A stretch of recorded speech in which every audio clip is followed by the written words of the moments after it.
Bismillahirrahmanirrahim. Assalamualaikum warahmatullahi wabarakatuh. Alhamdulillahirabbil alamin wa bihi nasta'inu ala umuri dunya waddin. Assalatu wassalamu ala asrofil anbiya'i wal mursalin sayyidina Muhammadin wa ala alihi wa sahbihi ajmain. Amma ba'du.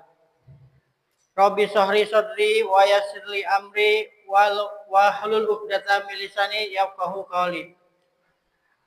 Yang sama-sama kita cintai dan kita hormati guru kita Bapak Al-Mukarram Ustadz Andri Rahadian, Sarjana Ekonomi Manajemen Magister Manajemen.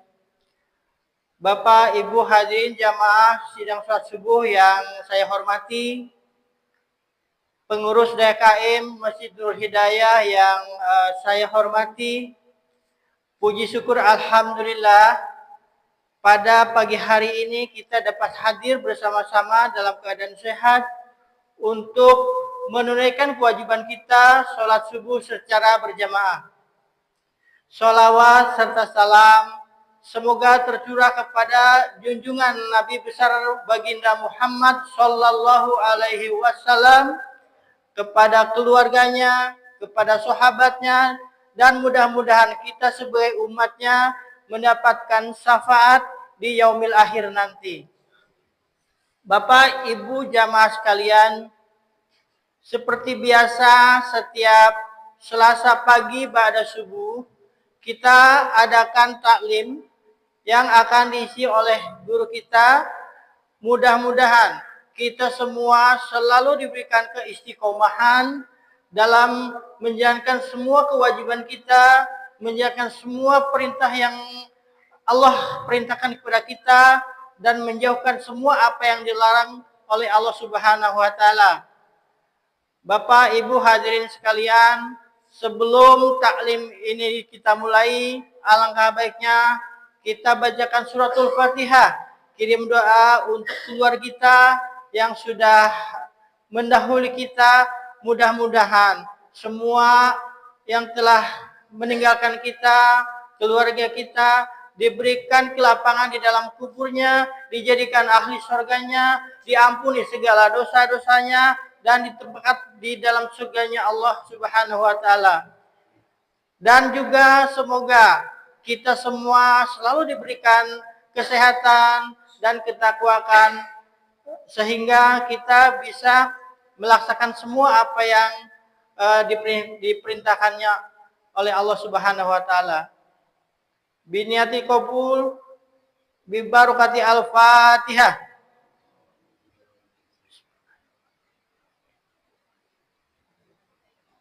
Ya kana udah ya kana nasta'in ihdinas siratal mustaqim siratal ladzina an'amta 'alaihim ghairil maghdubi 'alaihim waladdallin. Bapak, Ibu, jamaah sekalian, selanjutnya mari kita sama-sama dengarkan kajian yang akan disampaikan oleh guru kita. Untuk itu, waktu kami persilakan. Assalamualaikum warahmatullahi wabarakatuh. Innal hamdalillah nahmaduhu wa nasta'inuhu wa nastaghfiruh. May yahdihillahu fahuwal muhtadi wa may yudlil falan tajida lahu waliyyan mursyida. Asyhadu an la ilaha illallah wahdahu la syarika lah wa asyhadu anna Muhammadan abduhu wa rasuluhu la nabiyya ba'dah. Allahumma salli wa sallim ala nabiyyina wa maulana wa habibina wa juhrina Muhammad sallallahu alaihi wasallam wa ala alihi wa sahbihi ajma'in. Allahumma aftah lana bi futuhil arifin amin. Rabbana aftah bainana wa baina qaumina bil haqq wa anta khairul fatihin.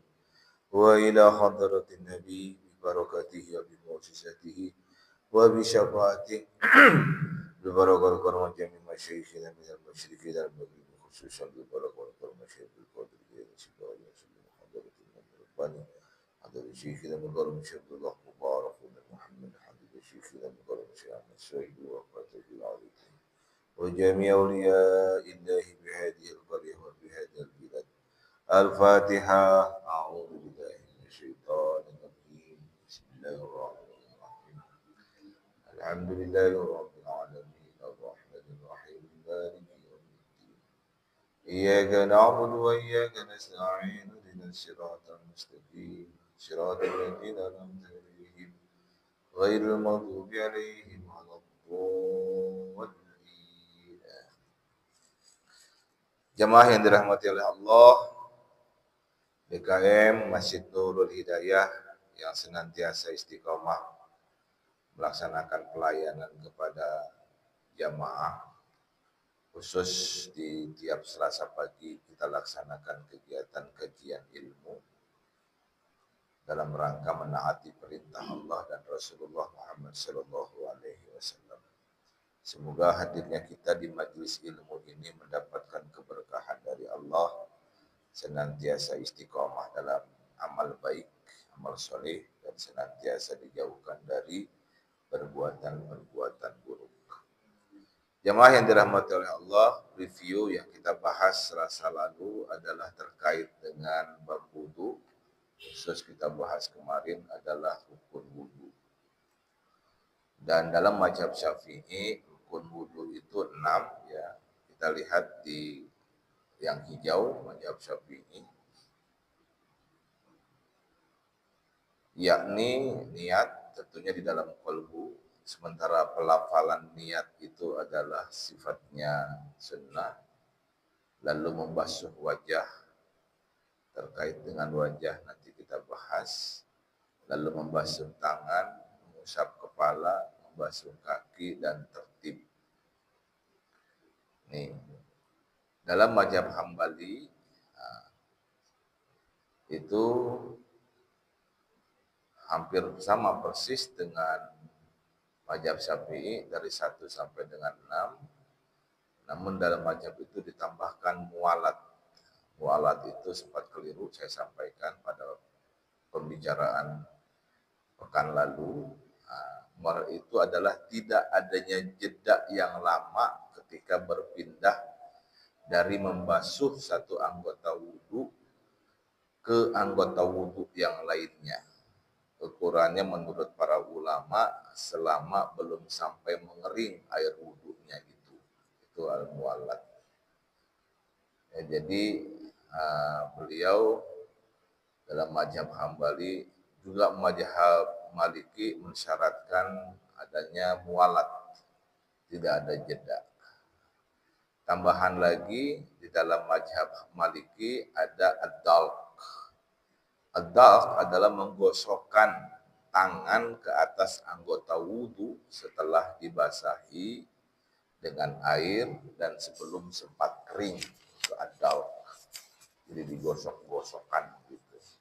Nah, menurut mazhab Maliki itu rukun. Dalam mazhab Syafi'i tidak menjadi rukun.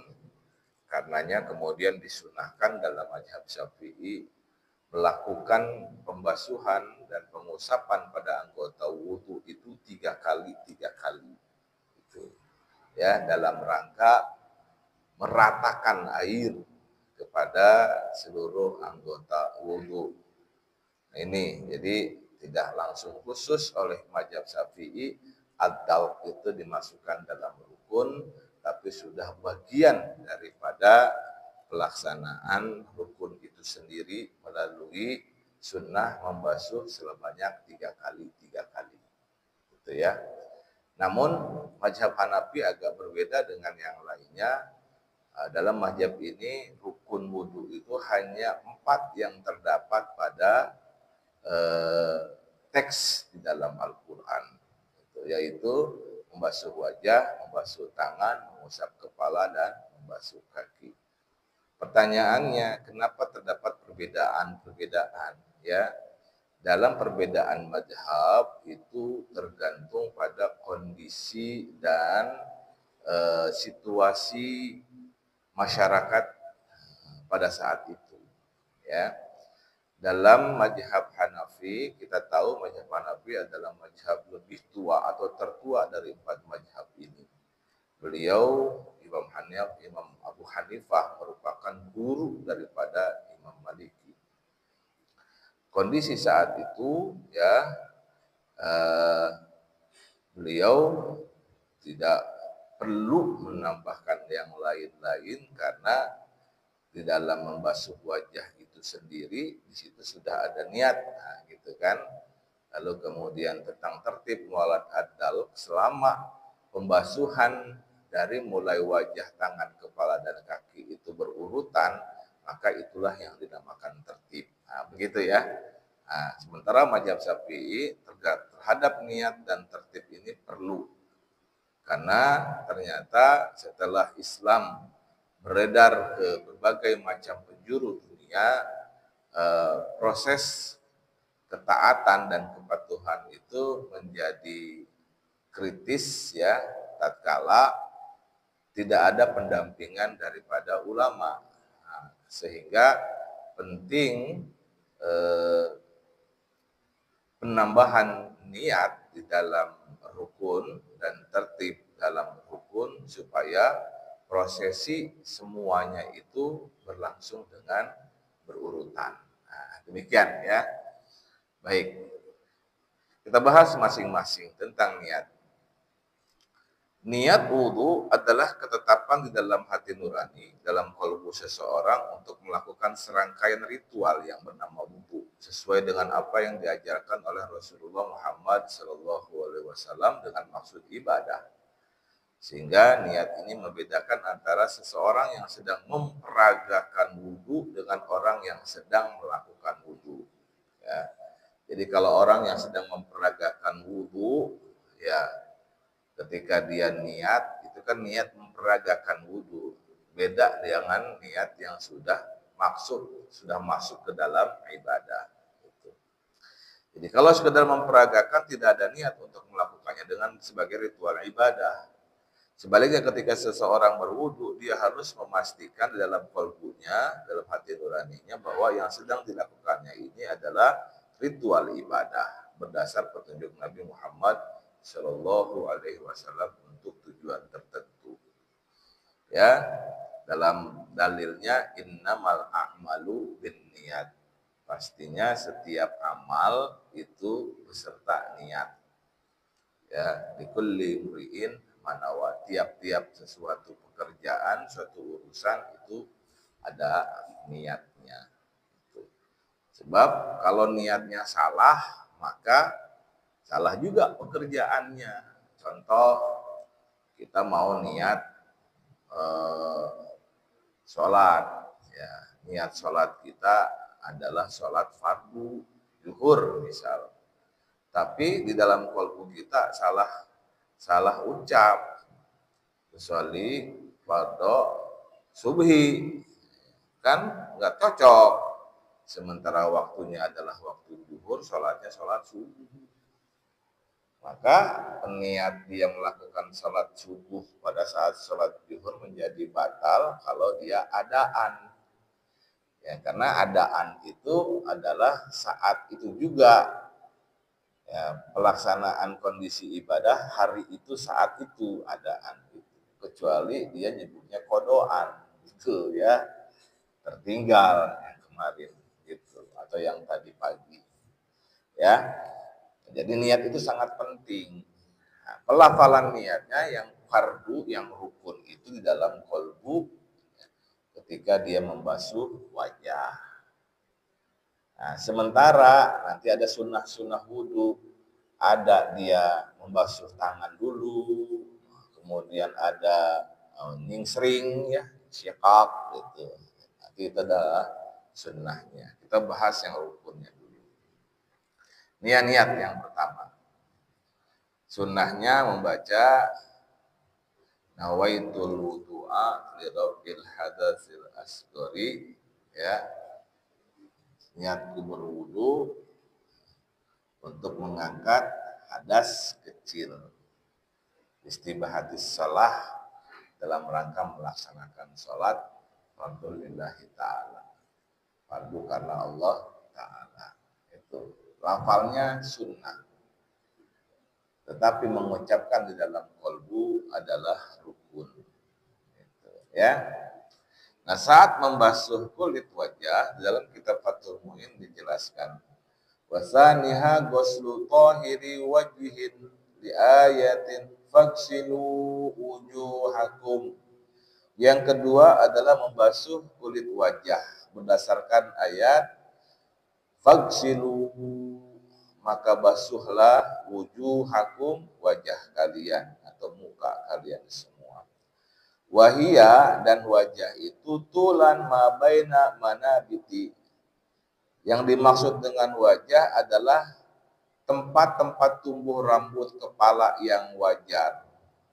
Ya. Wahia tulan ma baina manabiti sya'rin ra'sihi ghaliban. Itu. Tempat-tempat tumbuh rambut wajah kepala, tumbuh rambut kepala yang wajar. Sampai pertemuan dua rahang. Pertemuan dua rahang. Ketika baca fathah, itu rahang ya. Disinilah batasnya. Wa tahti muntaha lahyaihi bi fathil lam. Yang ujungnya masuk daerah muka, bukan daerah bawahnya. Bahwa minal wajhi. Duna ma tahtahu wa sya'rin nabiti ala ma tahtahu wa ardon ma baina udunaihi. Bukan daerah yang di bawahnya dan bukan pula rambut yang tumbuh di bawahnya. Sedangkan batas lintangnya antara dua telinga. Dari sini tempat tumbuh rambut sampai kepada dagu. Gitu. Ya, dibasuh semuanya. Wa yajibu ghuslu sya'ril wajhi min hadbin wa hajibin wa syaribin wa anfaqatin wa lihyatin wa hiya ma nabata 'ala daqan. Wajib membasuh rambut muka, yaitu bulu mata. Rambut muka ya, bukan rambut kepala. Bedakan rambut muka sama rambut kepala. Rambut kepala itu yang tumbuh di atas. Rambut muka itu alis ya. Kumis bawah, jenggot, yang ada jenggotnya, yaitu rambut pada dagu. Sedangkan dagu adalah tempat pertemuan dua rahang. Manabata 'ala daqan. Wa huwa mujtami'ul lil lihyaini wa adarin. Wa huwa ma nabata 'ala al-'admi al-muhadi lil uduni wa 'aridin wa huwa ma inhatta anhu ila lihyati. Ya. Rambut ati-ati juga masuk. Apa itu rambut ati-ati? Bahasa Jawa ini rambut ati-ati. Kan yang menerjemahkan orang Jawa. Rambut halus ya. Rambut yang tumbuh di tepi pipi setentang telinga. Kadang-kadang halus, kadang-kadang nanti jadi bewok. Gitu ya. Jambang, yaitu rambut yang menghubungkan antara ati-ati dengan jenggot. Itu jambang. Ya. Jadi kalau gennya adalah banyak tumbuh rambut di mukanya, di wajahnya, itu harus dibasuh. Ya. Wa minal wajhi humratus syafataini wa maudhi'ul ghumam wa huwa ma nabata alaihi sya'ru minal jabhah duna mahalli tahdifi alal afsah wa huwa ma nabata alaihi sya'ru al khafifu baina ibtida'il udari wan nazah. Itu termasuk daerah muka adalah bibir luar dan tempat tutup. Bibir luar dan tempat tutup, yaitu bagian atas kening yang ditumbuhi rambut. Kening kadang-kadang ada yang botak di sininya ya. Gitu. Nah, kening ini ketika ditumbuhi rambut ya, itu bagian dari wajah nih. Yang kalau pengantin perempuan itu kalau didandanin kadang-kadang suka ada sampai dihitemin tuh. Nah, itu sebenarnya tempat tumbuh rambut. Gitu.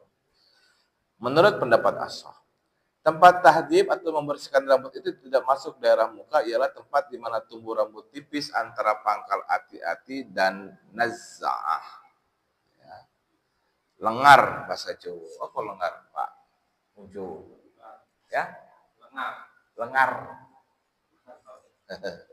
Ini orang Jawa bahasa halus nih. Naz'ah itu lengar.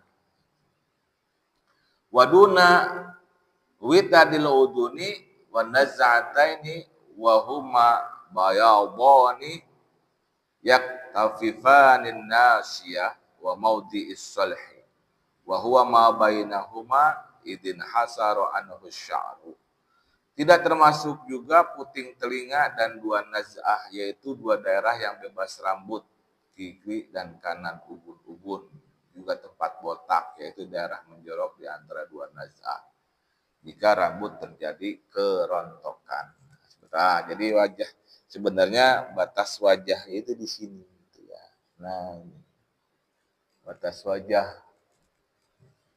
Nah, gitu. Ini sebenarnya nggak termasuk wajah. Ini maksudnya telinga, ujung sini. Batasnya tuh di sini. Sampai jenggot, kalau jenggot punya itu dibasuh tuh jenggotnya. Nah, orang Indonesia yang suku asli pribumi jarang punya jenggot, gennya beda. Sekalipun buah jenggot paling 1, 2, 3, jarang. Ya, jadi kalau yang gennya tumbuh rambut banyak, ya itu masih bagian dari wajah rambut jenggotnya gitu, maka harus dibasuh. Gitu ya. Oke, untuk membasuh wajah ada pertanyaan? Tidak ada? Saya lanjut. Yang ketiga, membasuh kedua tangan hingga sikut. Wasalisuha ghuslu yadaihi min kaffaihi wa dhira'aihi bikulli mirfaqin lil ayat. Ketika membasuh ketiga yaitu membasuh dua tangan, yaitu dari telapak tangan sampai ke siku berdasarkan ayat Al-Qur'an. Wa yajibu ghuslu jami'i ma fi mahalli. Perkara-perkara yang wajib di daerah fardu adalah wajib. Wa yajibu ghuslu jami'i ma fi mahallil fardi min sya'rin wa dhafrin wa intala. Perkara-perkara yang berada di dalam fardu adalah wajib dibasuh, yaitu rambut dan kuku sekalipun panjang. Itu ya. Jadi disela-sela ya. Makanya kemudian kalau Imam Maliki ada rukun itu adalah adal, digosok-gosokin semuanya. Jadi Pak, cara membasuhnya jangan sikut duluan, tapi ujung tangan ya, nah dibasuh. Nah, jadi dari mulai ujung jari sampai kepada sikut. Ya. Jangan kemudian kita angsongin tangan kita ke air mengalir. Keliru. Kan bahasanya ilal mirfaqain. Itu, ya, sampai kepada sikut. Wadiru aihi bikulli mirfaqin. Sampai sini. Ya, 3 kali kalau sunnahnya. 3 kali.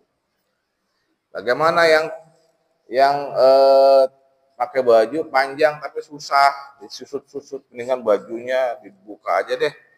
Itu ya, supaya fardu rukun basuhan airnya itu masuk kepada rukun anggota rukun wudu. Ya. Jadi pakai kaos dalam. Makanya saya lebih senang pakai baju longgar di tangan. Supaya ketika baru wudu itu enak menggulungnya. Ribet kalau misalkan tangannya, apalagi tangan saya gede di sini ya. Oh, ngepas banget, itu ribet. Gitu ya.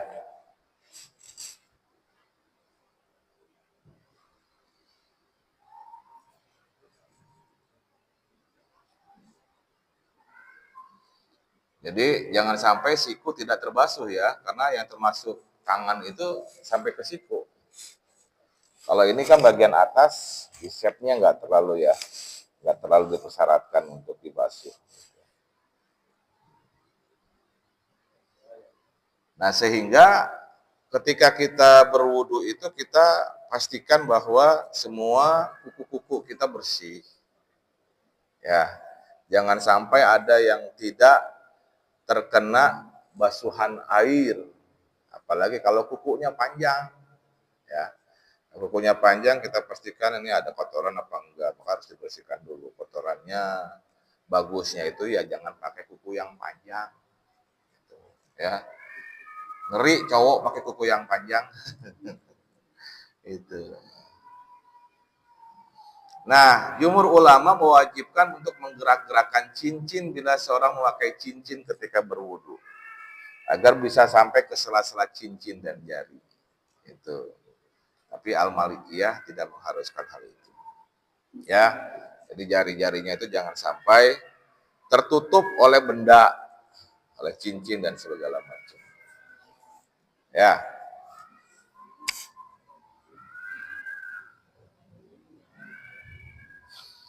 Far'un, nah ini menurut para musonif daripada pengarang kitab Fathul Mu'in. Launasya lum'ah, jika seseorang lupa membasuh seberkas anggota, pan ghasalati taslizin au i'adati wudu'in binisyanin lahu la tajdidi wa ihtiyatin ajza'ahu. Lalu terbasuh ketika ketiga kalinya atau ketika mengulangi wudu karena lupa, bukan karena memperbarui wudu, maka hal itu sudah mencukupi.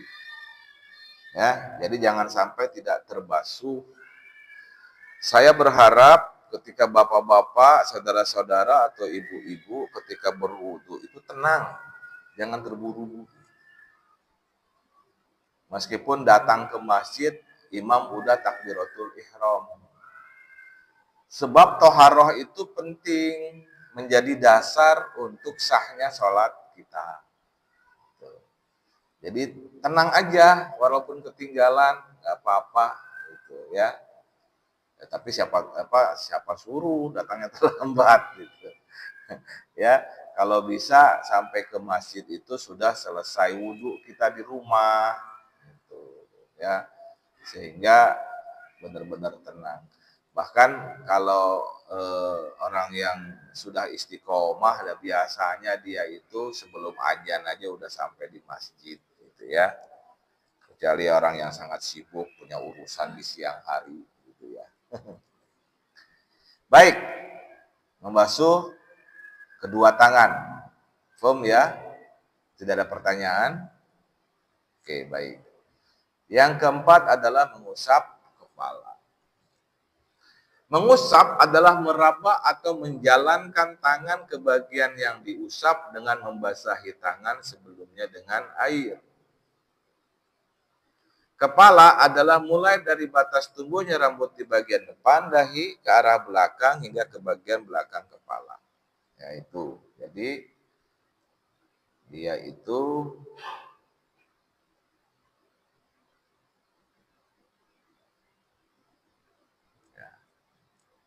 kita lihat ya.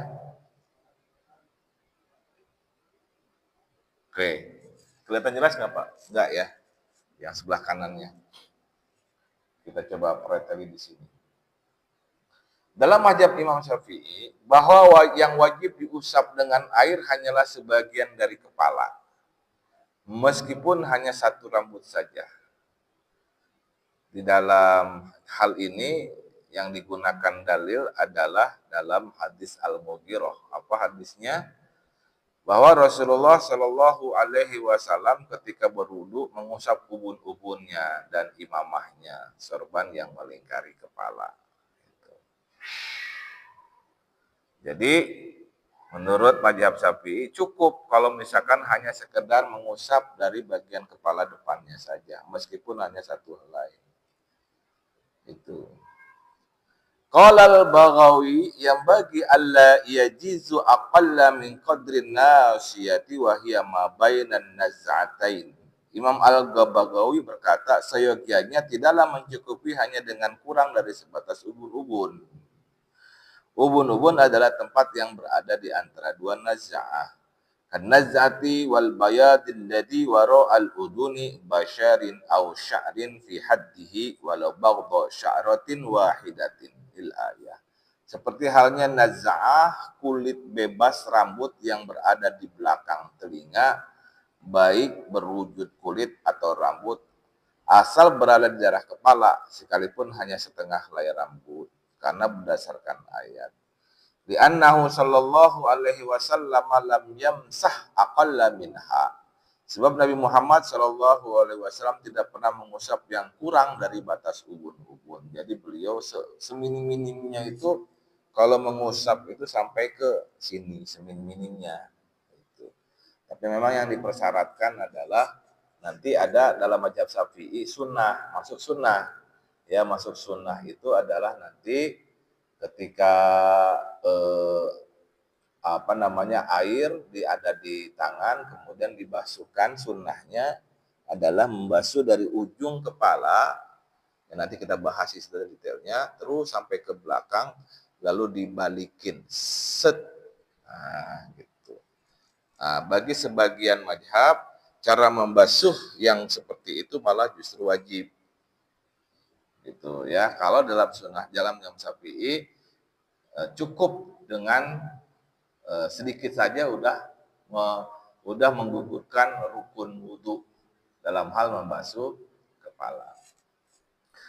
Menjadi paham kita karena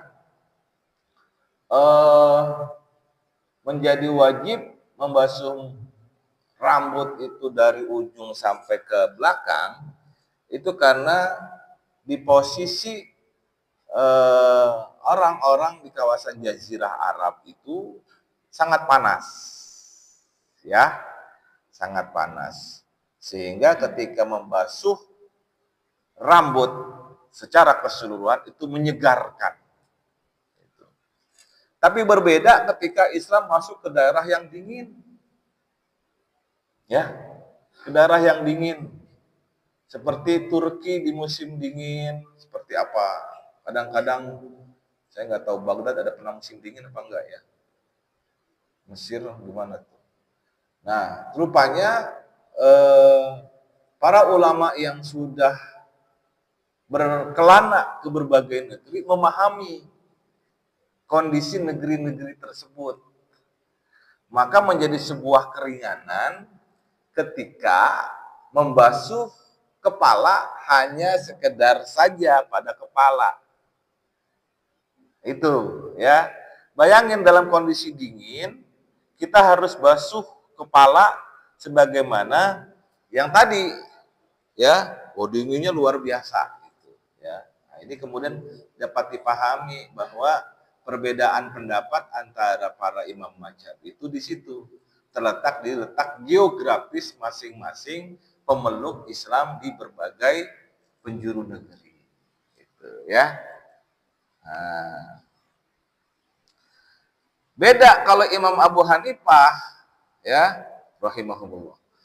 Menurut pendapat yang masyhur dari Imam Abu Hanifah adalah wajib membasuh 1/4 kepala, itu, ya.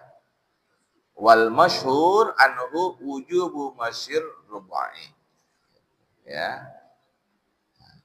Nah, itu barusan tentang pendapat Imam Syafi'i terkait dengan wudunya Rasulullah Muhammad SAW mengusap ubun-ubunnya dan imamahnya.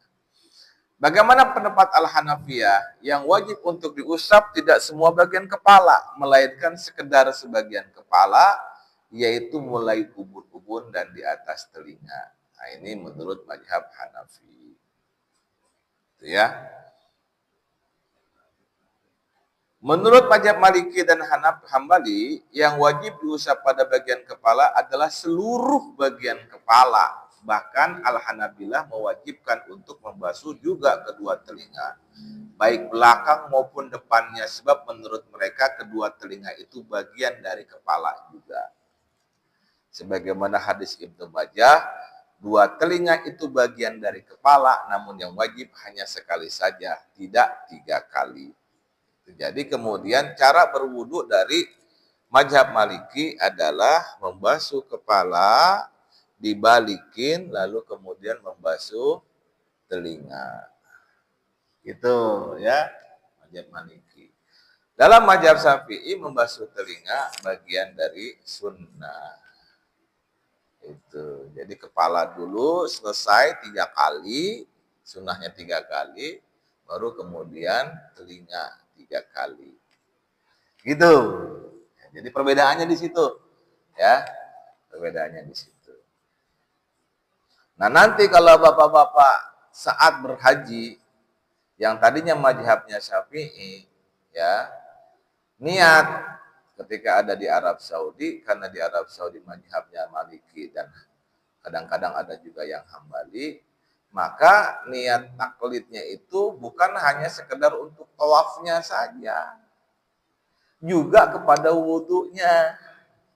Itu ya. Jadi cuma kalau tawafnya doang, ya kan tawafnya dari wudhu. Tawaf gak bisa sah kalau tidak ada wudhu, maka wudhunya juga harus cara wudhu Maliki. Nah, maka makin dewasa kita harus makin banyak ilmunya. Tidak hanya satu ilmu mazhab saja. Nanti kalau sudah membahas muamalah yang lain-lainnya termasuk kepada ekonomi syariah pun begitu, Pak. Itu.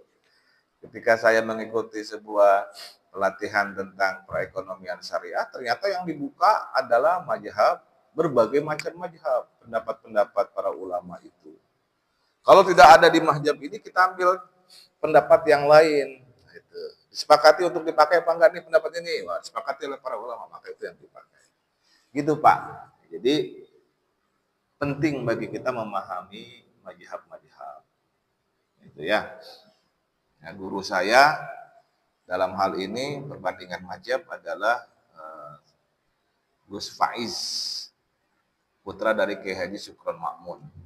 Wah, beliau luar biasa ilmu perbandingan mazhabnya ya. Yang kelima adalah mencuci kaki hingga mata kaki. Ini rukun ya. Jumhur ulama yang dimaksud dengan hingga mata kaki adalah membasahi mata kakinya itu juga, sebagaimana dalam masalah membasahi siku tangan. Ya, jadi jangan hanya ngelewatin saja airnya, dibasuh, Pak. Dibasuh juga mata kakinya. Kalau bisa diangkat kakinya tuh ya. Makanya kemudian ada beberapa tempat yang tempat air wudhunya itu sengaja disiapkan untuk bertelekannya kaki. Itu agak tinggi gitu ya. Ya, maksudnya orang tua itu agak susah Pak ngangkat kaki ketika dalam posisi berdiri, membungkuk terutama. Kan biasanya orang berwudhu itu membungkuk ya. Nah, ngangkat kaki ya nggak seimbang jatuh. Ya, kemudian ada bertelekan pada kaki.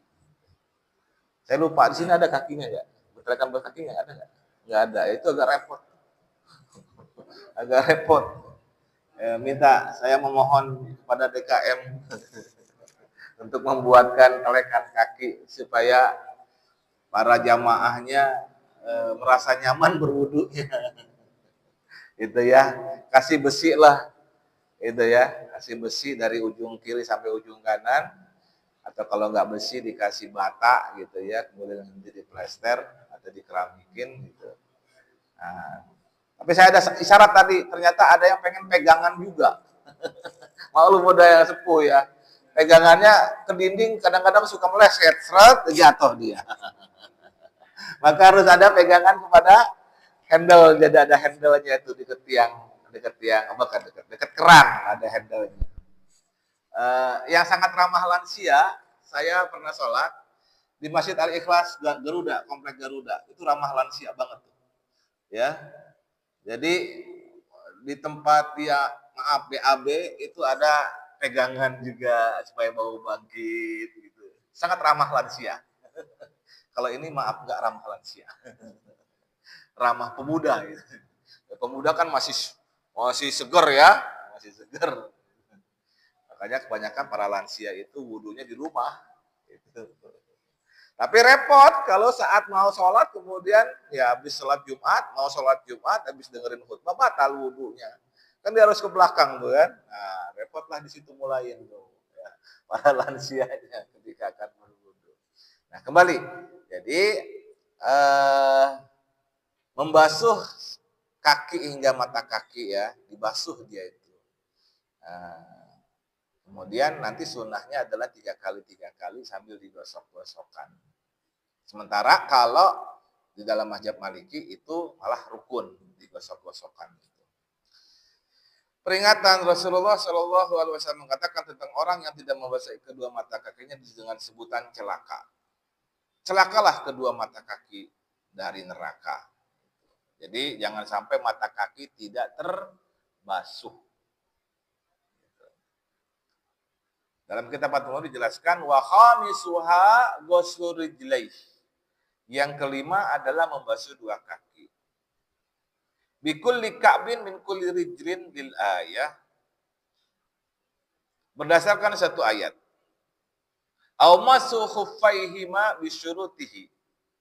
Atau dengan mengusap 2 khuf dengan memenuhi syarat-syaratnya. Jadi nanti kita bahas tuh khusus tentang mengusap 2 khuf. Ya. Nah, nanti itu. Wa yajibu ghuslu mabatini saqbin wa saqin. Wajib juga membasuh bagian dalam lubang atau sobekan pada anggota. Jadi di sela-sela Pak, jari-jarinya. Itu. Jangan hanya sekedar mengalirkan air kepada bagian kaki tadi. Jadi di sela-sela itu jari-jarinya tuh, ya. Sela-sela. Far'un law dakhalat sawkatun fi rijlihi wa dhahara ba'daha wajaba qal'uha wa ghuslu mahalliha li'annahu shara fi hukmil dhahiri. Jika ada semacam duri masuk ke kaki di mana sebagian darinya tampak dari luar, maka wajib mencabut dan membasuh tempat tertusuknya karena tempat itu dihukumi luar. Itu ya. Fa in istatarat kulluha sharat fi hukmil batin. Jika duri itu masuk keseluruhannya maka dihukumi anggota dalam. Fayasihu wudu'uhu walau tanaffaqa fi rijlin aw ghairihi lam yajib ghuslu batinihi. Karena itu wudunya sah dan tidak wajib membasuh dalam anggota yang tertusuk duri. Ya. Malam yatasaqqaq fa in tasaqqaqa wajaba ghuslu batinihi malam yartafiq. Walaupun terjadi bengkak pada kaki atau lainnya selama belum pecah. Apabila pecah, maka wajib membasuh bagian dalamnya selama tidak menutup kembali. Paham ini Pak? Paham ya? Nah, kalau kelihatan durinya, cabut durinya, basuh bagian yang terluka itu. Nah itu, kalau berdarah basahkan, bersihkan gitu, terus kan ditutup. Ya, jadi pada saat keluar terus kan ada penutup cairan ya, pakai betadin. Gitu. Nanti baru kemudian kita wudhu lagi.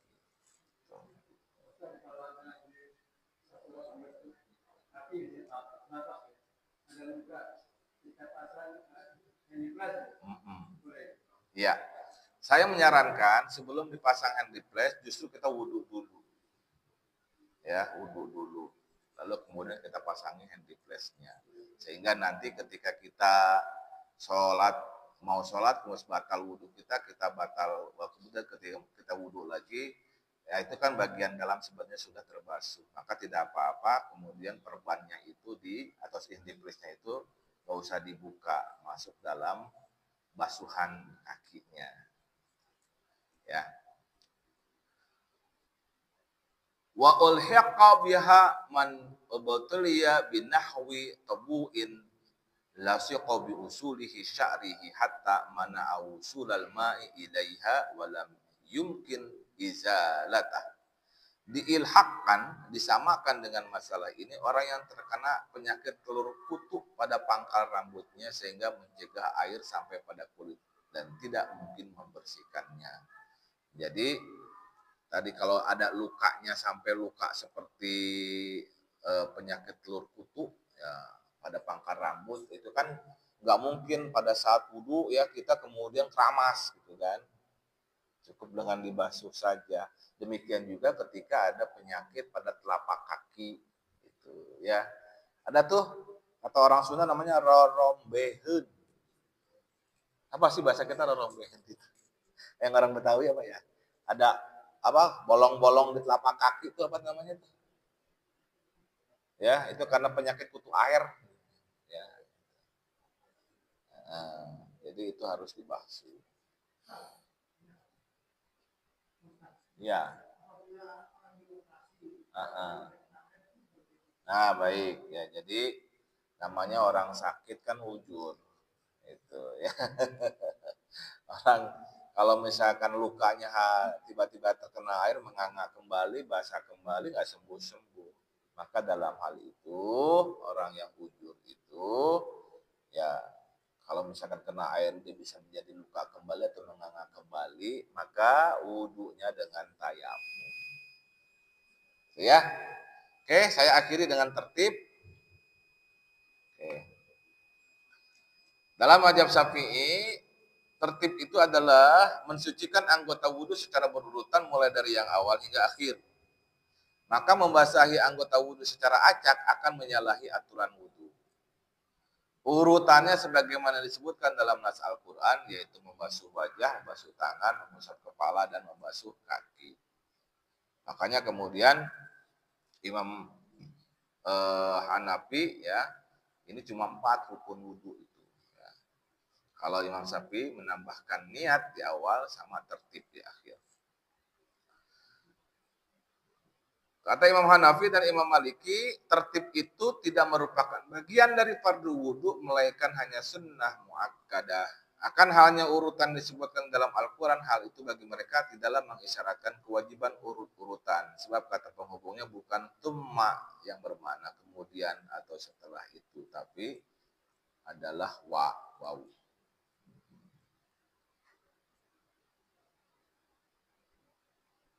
Oke.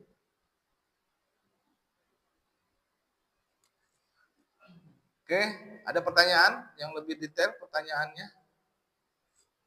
Silakan Pak Haji. Waalaikumsalam warahmatullahi wabarakatuh. Iya.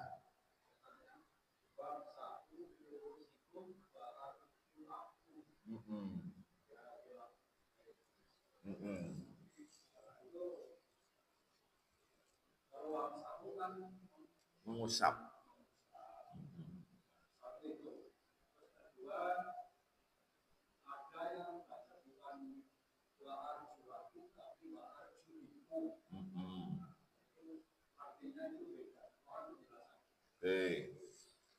Beda menurut yang Bapak pahami dari para ustadz yang lain gimana?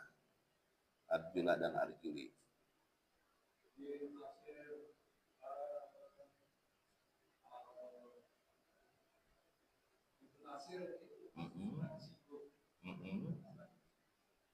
Apa bedanya?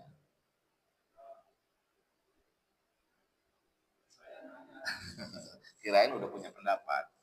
Biasanya hanya sekedar pertanyaannya hanya untuk pembandingan biasanya gitu.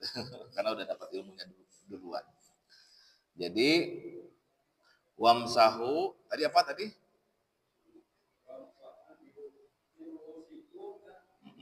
Wamsahu biru'usikum wa arjulakum.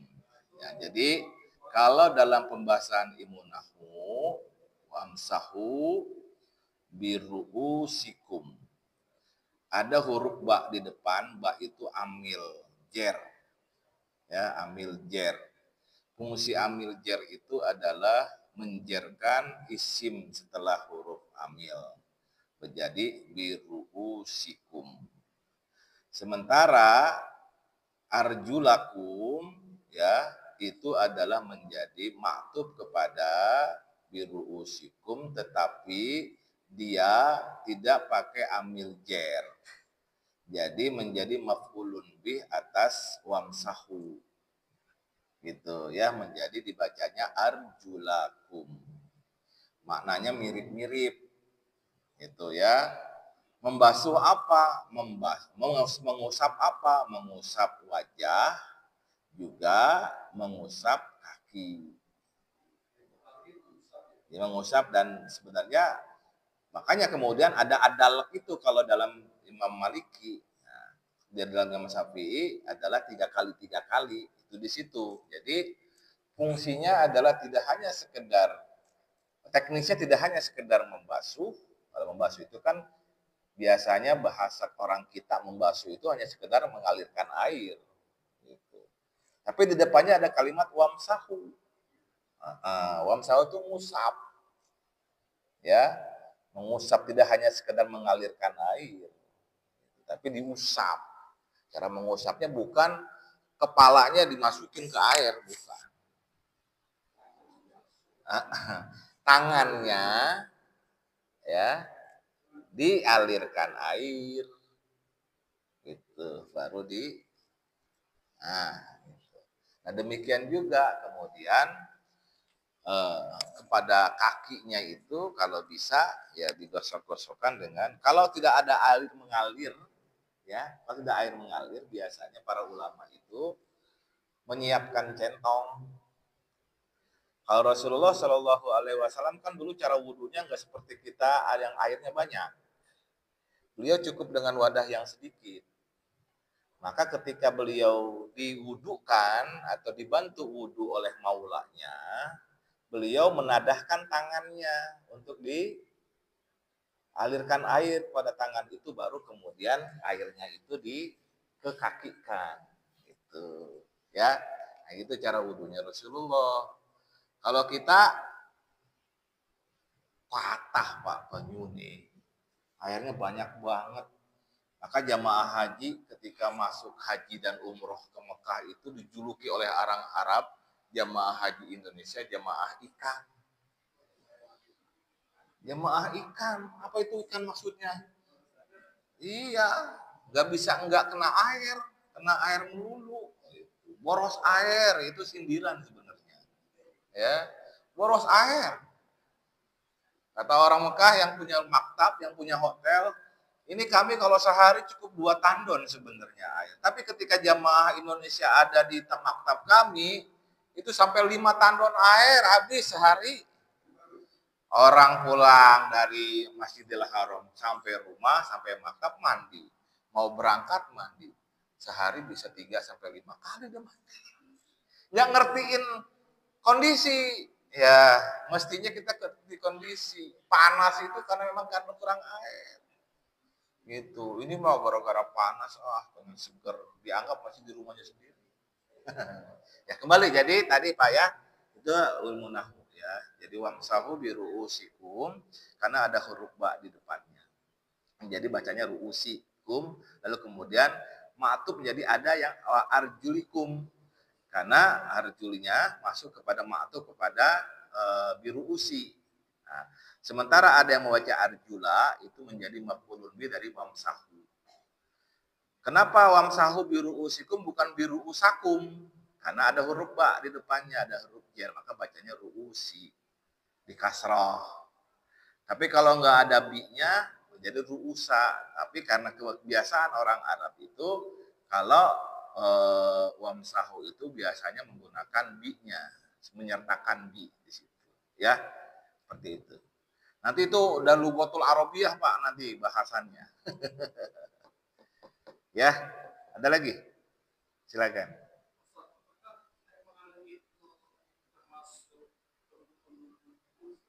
Air mengalirnya. Oke.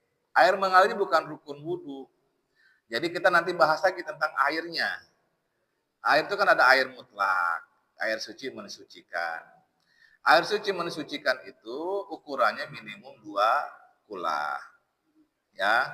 Sehingga kalau kita punya wadah yang 2 kulah dan dia tetap tidak berubah ukurannya, maka sebenarnya kita nggak usah pakai gayung aja udah bagus ya, udah sah gitu. Bahkan kita nyelupin ke kolam itu kaki kita itu tidak merubah air.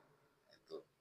Kenapa air mengalir saya sebut? Karena air mengalir itu kalau dari sumbernya adalah dua kula, dia terjaga kemutlakan air itu. Itu ya. Dia tidak tidak terkontaminasi oleh benda suci atau benda yang najis. Itulah kemudian dipersyaratkan di dalam wudhu itu airnya air mutlak yang dia bisa air mutlak itu ada pada posisi di kolam yang ukurannya 2 kula atau teraliri dari sumber yang suci juga. Gitu. Tapi kalau air mengalirnya sumbernya darah tidak suci, ya tidak sah wudhunya. Kemutlakannya itu pada air mutlak yang ukurannya 2 kula. Itu ya. Sementara air mengalirnya yang tadi saya sebutkan itu menjadi prasyarat, menjadi syarat kelanjutan ketika disyaratkan bahwa airnya adalah harus air mutlak suci dan mensucikan. Gitu, Pak. Oke, ada lagi? Silakan. Waalaikumsalam.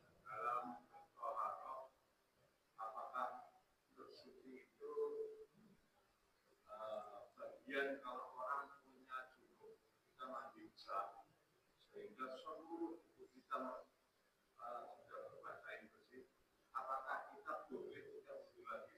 Oke, itu pertanyaan kemarin ya, masih mirip sekali. Udah dibahas. Tapi nggak apa-apa kalau yang menanya ini nggak hadir kemarin, gitu ya. Ya sunnahnya nanti kita masuk kepada mandi besar atau mandi junub. Sunnahnya mandi junub itu adalah wudhu terlebih dahulu. Sunnahnya ya, sebagaimana Rasulullah sering melakukan mandi junub adalah berwudhu sebelum sholat, sebelum mandi besar. Lalu kemudian melakukan mandi wajibnya. Bahkan Rasulullah setelah mandi wajib, sunnahnya wudhu lagi. Ya, ada sunnahnya Rasulullah wudhu lagi. Nah, wudhu yang ini untuk sholat. Misalnya pemahaman kita waktu itu pernah info itu, ya kalau kita masuk dari atas menuju ke kali, semua keluar, kita sudah bersih. Kita bisa langsung melaksanakan. Iya, kalau punya kalinya kayak begitu di Jawa, ya. Di sini kagak ada kalinya yang model begitu. Ente nyebur di mana kan gitu. Kecuali kolam renang gitu kan. Nah, jadi saya sempat jawab kemarin sama yang bertanya, itu Pak Haji Ramayadi. Apakah kita yakin ketika kita mandi itu tidak gosok kemaluan kita? Tidak gosok farji kita, tidak gosok dubur kita. Itu ya. Pak yakin? Saya sih nggak yakin.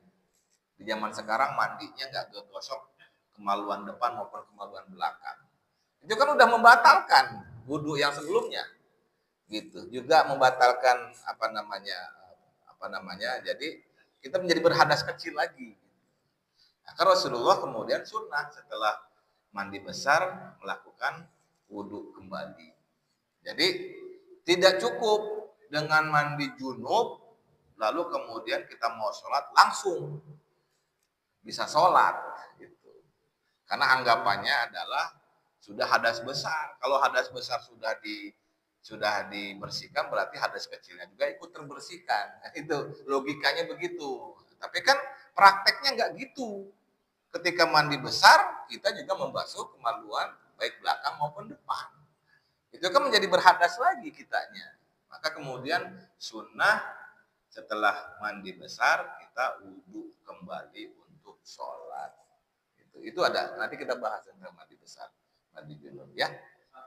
Silakan. Bagaimanakah kita bila kondisi kita apakah boleh dengan masalah ada banyak, apakah boleh kita memakai hanya maaf ini kita memakai sisi saja atau mungkin karena kita di habis mandi mungkin kita hanya berdekat. Ya, baik. Ya. Atau mungkin kondisi bolehkah kita berpahala dengan kondisi lainnya? Ya. Baik. Itu urusannya adab ya, urusannya adab. Masalah boleh tidak boleh karena ada yang sifatnya goib dan johir ya. Ketika di dalam kamar mandi dan tidak terlihat oleh manusia yang lain, adab ya. Maka kemudian Saya nggak berani bilang boleh atau nggak boleh ya. Adabnya adalah tertutup aurat ketika berwudu.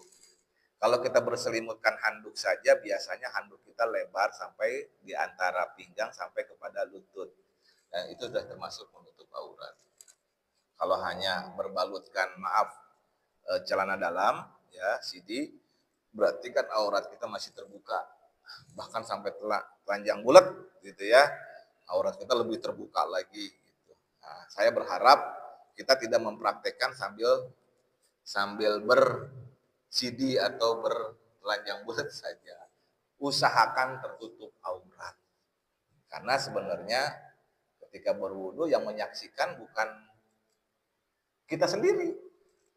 Para malaikat juga menyaksikan gitu. Ya, apalagi kalau wudunya di luar toilet. Gitu. Kalau di dalam toilet ya nggak disaksikan oleh malaikat. Malaikat enggan untuk masuk ke toilet. Gitu ya. Ya, berharap ya saya juga berharap, saya juga masih seringkali karena tempat wudu kita ada di dalam toilet gitu ya. Jadi mau nggak mau deh. Seperti itu ya Pak ya, cukup ya. Aduh, ada lagi. Ya, silakan. Assalamualaikum warahmatullahi wabarakatuh. Iya. Iya.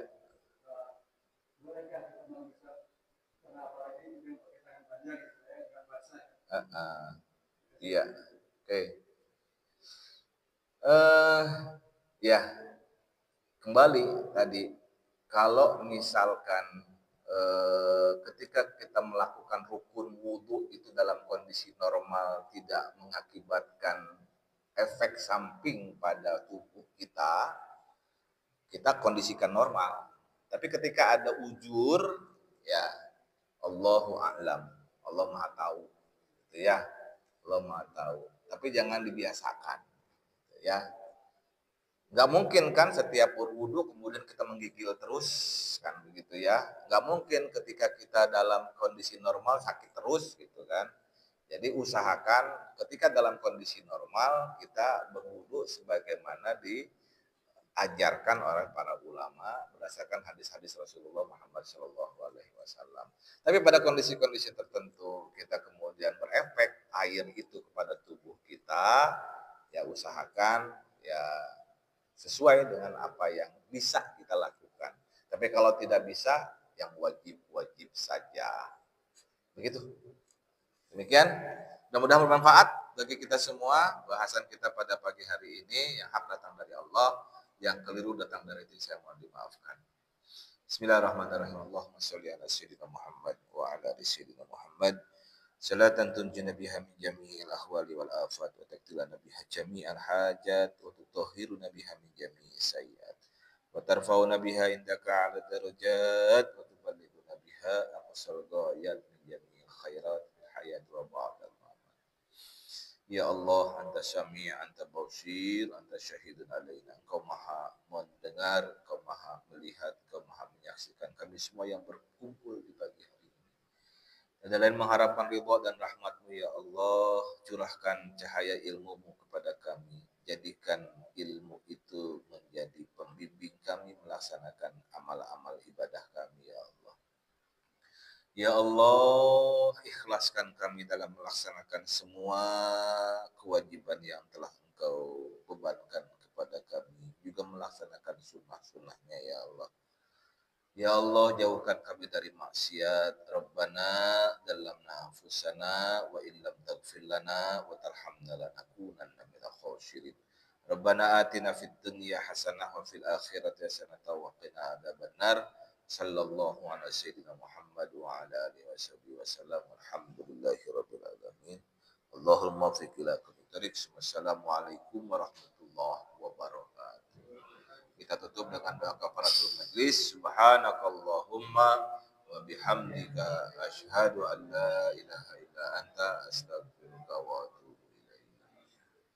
Bapak Ibu jamaah sekalian, alhamdulillah kita sudah sama-sama kita ikuti pengajian pada pagi hari ini. Mudah-mudahan ini bermanfaat bagi kita semuanya. Billahi taufiq wal hidayah. Wassalamualaikum warahmatullahi wabarakatuh. Waalaikumsalam.